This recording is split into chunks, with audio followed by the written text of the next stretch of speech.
Alex, I have a statement for you that might sound a little provocative, but it's grounded in some pretty serious science. Your belly fat is actually more dangerous than simply being overweight. Okay, Maya, that definitely grabs my attention. I mean, we're constantly bombarded with messages about BMI and overall weight, so to hear that the location of fat might be more critical than the total amount is quite a shift in perspective. I'm intrigued to know more about this distinction you're making. It truly is a paradigm shift in how we understand health risks related to body composition. When we talk about fat, most people visualize the visible, jiggly kind, the fat you can pinch on your arms or thighs, but there's a sneaky hidden type of fat that's far more insidious, and it's almost exclusively found deep within your abdominal cavity.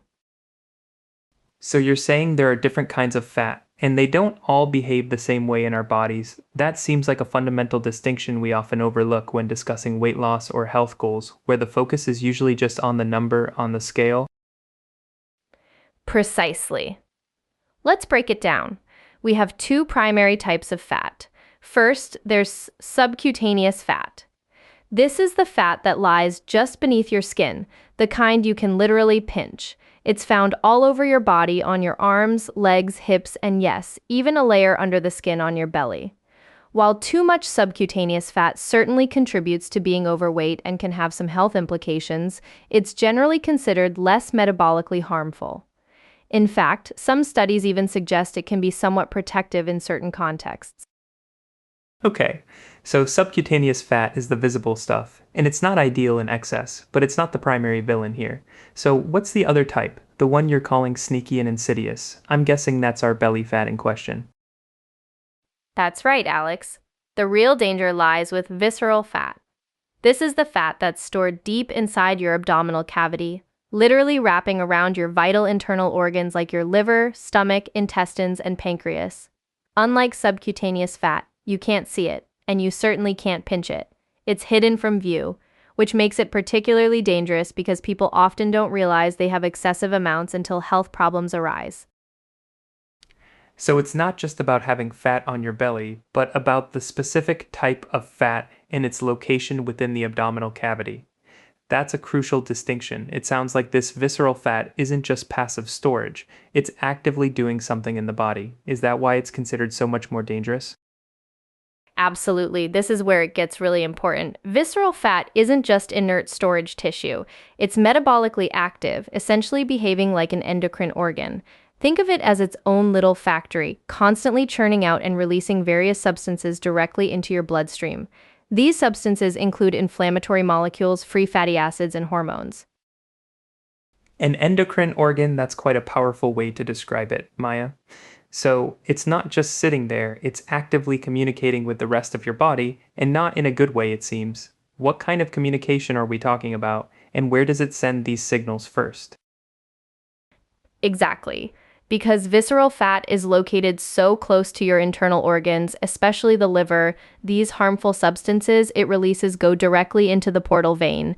This is the vein that carries blood from your digestive organs straight to your liver, so your liver gets a direct concentrated dose of these inflammatory chemicals and free fatty acids, which sets off a cascade of detrimental health effects throughout your entire body.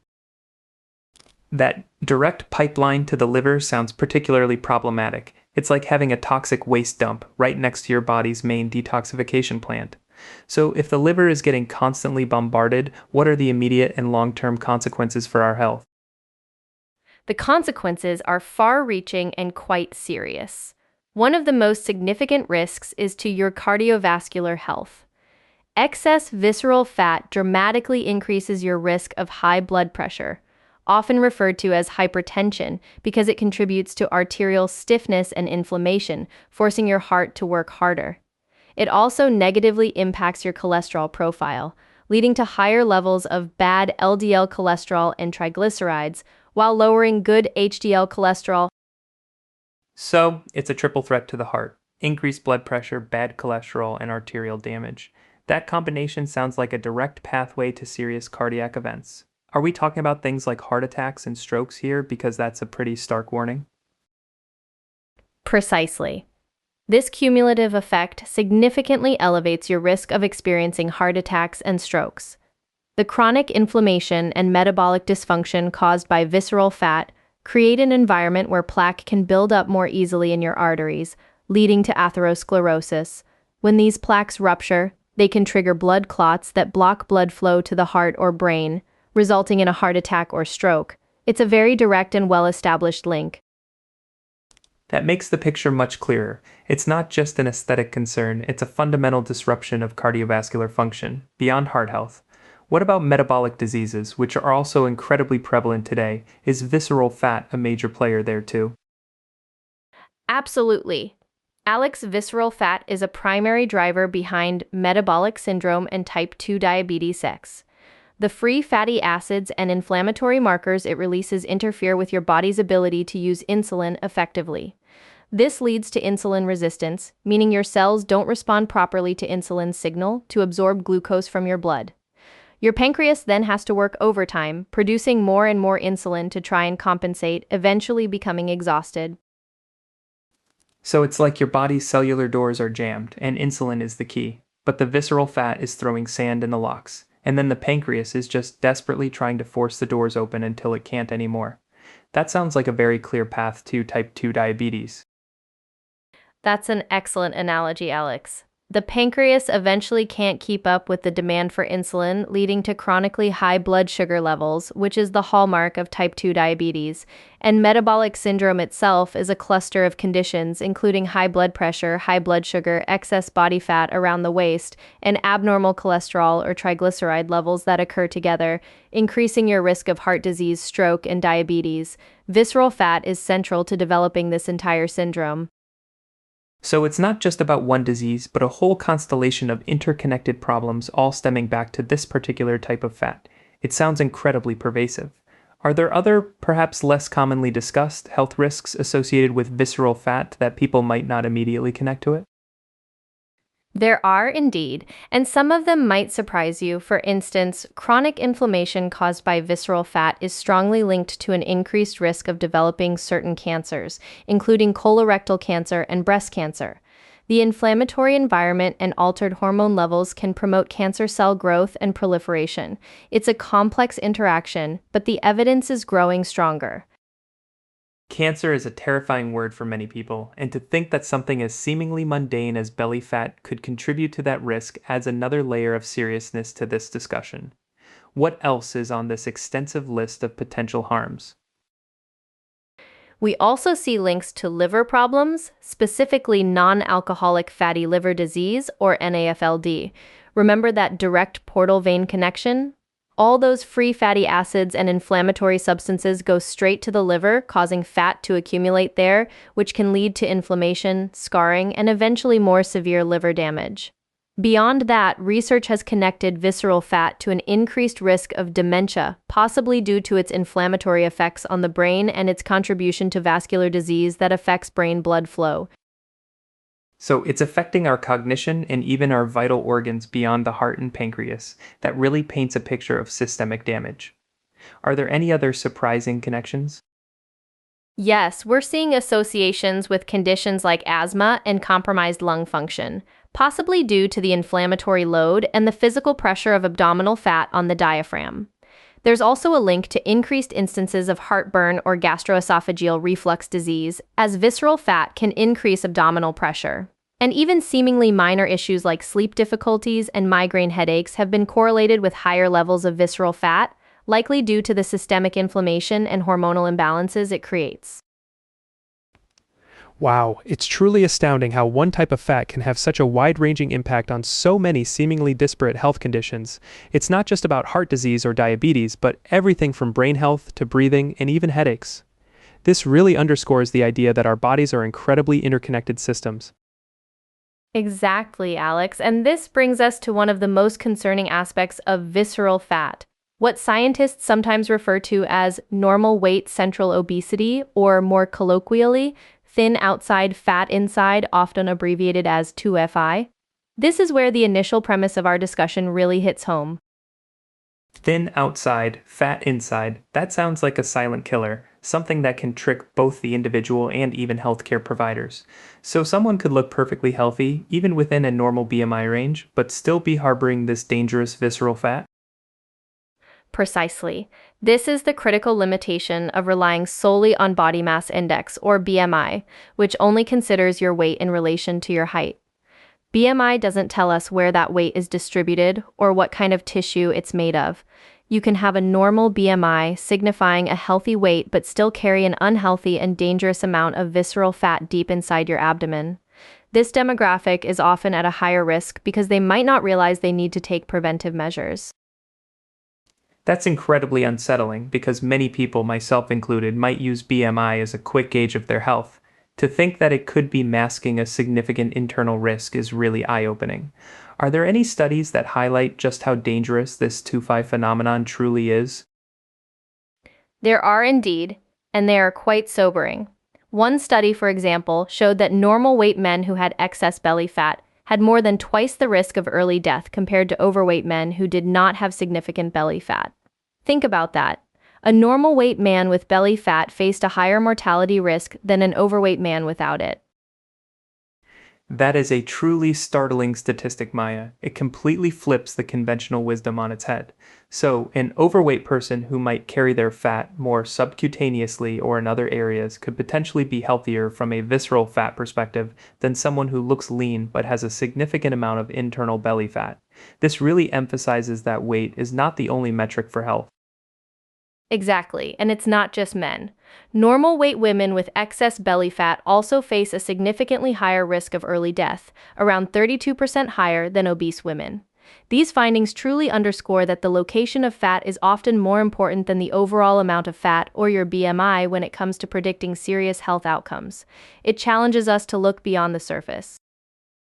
This is a crucial takeaway for anyone listening. So, if BMI isn't the full picture and you can't see or pinch visceral fat, how can someone actually assess if they have dangerous levels of it? What's the practical way to measure this hidden risk? That's an excellent question, Alex, because awareness is the first step. While advanced imaging techniques like CT or MRI scans can precisely measure visceral fat, they're expensive and not routinely used for screening. Fortunately, there's a much simpler, more accessible, and remarkably effective indicator, your waist circumference. Waist circumference. That's something everyone can do at home with just a tape measure. It sounds almost too simple given the complexity of the risks we've been discussing, but I imagine there are specific guidelines or thresholds to be aware of. There absolutely are. The National Institutes of Health, along with other health organizations, provides clear recommendations. For women, a waist measurement of more than 35 inches, which is about 89 centimeters, indicates an increased risk for developing heart disease and type 2 diabetes. For men, that threshold is more than 40 inches or 102 centimeters. These numbers aren't arbitrary. They are based on extensive research correlating waist size with visceral fat levels and associated health risks. So, a simple measurement around your middle can be a powerful screening tool, even if you feel you're at a healthy weight overall.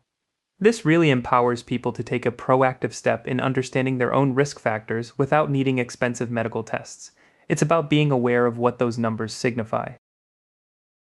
Exactly. It's a pragmatic, everyday tool. If your waist circumference falls above these thresholds, it's a strong signal that you likely have excessive visceral fat, even if your BMI is normal. It's an invitation to have a conversation with your doctor and start thinking about lifestyle changes that specifically target this dangerous fat. This whole discussion really makes me think about how much our modern lifestyles might contribute to this problem. We're often sedentary, our diets are full of processed foods, and stress levels are sky high. Are these factors particularly potent in promoting visceral fat accumulation compared to overall weight gain? They absolutely are. Alex, our modern environment is practically designed to encourage visceral fat storage. A diet high in refined carbohydrates, added sugars, and unhealthy fats, especially trans fats, is a major culprit. These foods often lead to insulin spikes, which in turn can signal the body to store more fat around the organs. Excessive alcohol consumption is another significant contributor, often leading to the classic beer belly, which is, in large part, visceral fat. So it's not just about calorie count, but the type of calories and how they interact with our metabolic system. And alcohol, of course, is a direct source of empty calories that the liver has to process, making that portal vein connection even more relevant. What about other lifestyle factors beyond diet? Beyond diet, a sedentary lifestyle plays a huge role. Lack of physical activity means fewer calories burned, but also less muscle mass, which is metabolically active and helps regulate blood sugar. Chronic stress is another silent contributor. When you're stressed, your body releases cortisol, the stress hormone, which has been shown to promote the storage of visceral fat. And let's not forget sleep deprivation, which also impacts hormone regulation, increasing ghrelin, the hunger hormone, and decreasing leptin, the satiety hormone, further encouraging poor dietary choices and fat storage. It's a perfect storm then. Poor diet, lack of movement, chronic stress, and insufficient sleep all conspiring to pack on this particularly dangerous type of fat. It really highlights the need for a holistic approach to health rather than just focusing on one aspect. So, what can people do to specifically reduce visceral fat given its unique dangers? The good news is that visceral fat is often quite responsive to lifestyle changes. The strategies are generally the same ones recommended for overall health, but with an added emphasis on consistency and addressing those specific contributing factors. Regular physical activity, particularly a combination of aerobic exercise and strength training, is incredibly effective. Exercise helps burn calories, build muscle, and improve insulin sensitivity, all of which target visceral fat. Aim for at least 150 minutes of moderate intensity aerobic activity per week, along with 2 days of strength training. So, getting moving is paramount, and it sounds like a mix of cardio and strength training is key, not just one or the other. What about the dietary aspect beyond just avoiding the bad stuff? Are there specific foods or dietary patterns that can help reduce visceral fat? Absolutely, shifting towards a diet rich in whole, unprocessed foods is crucial. Emphasize plenty of fiber from fruits, vegetables, and whole grains, as fiber helps with satiety and blood sugar regulation. Lean proteins and healthy fats, like those found in avocados, nuts, seeds, and olive oil, are also important. Reducing refined sugars and processed carbohydrates is perhaps the single most impactful dietary change. Think of it as fueling your body with foods that support stable blood sugar and reduce inflammation. So it's really about going back to basics with nutrition, focusing on nutrient-dense foods that don't cause those dramatic blood sugar spikes. And I imagine managing stress and prioritizing sleep would also be vital components of this overall strategy, given what you mentioned about cortisol and hormone regulation. You've hit the nail on the head, Alex. Incorporating stress reducing practices like mindfulness, meditation, or even just spending time in nature can significantly lower cortisol levels. And prioritizing 7 to 9 hours of quality sleep per night allows your body to regulate hormones, repair itself, and better manage insulin sensitivity. It's a comprehensive approach, but the great news is that these lifestyle changes don't just reduce visceral fat, they improve overall health and well-being across the board. This has been incredibly insightful, Maya. The idea that belly fat, specifically visceral fat, is more dangerous than general overweight status is a powerful and vital distinction. It really shifts the focus from just a number on the scale to a more nuanced understanding of body composition and its profound impact on health. The thin outside, fat inside concept is particularly alarming and highlights the limitations of BMI alone. I agree, Alex. My hope is that our listeners take away 2 key messages today. First, not all fat is created equal, and visceral fat is a serious health threat due to its metabolic activity and inflammatory nature. And second, that a simple waist circumference measurement can be a vital, accessible tool for self-assessment, encouraging proactive conversations with healthcare providers and empowering individuals to make informed lifestyle choices that can truly make a difference. It's about understanding the hidden dangers and taking control of your health. Absolutely, knowledge is power, and knowing where to look for potential risks, even if they're hidden, is incredibly important. Thank you for shedding light on this crucial topic, Maya. It's definitely something I knew nothing about in this depth before today.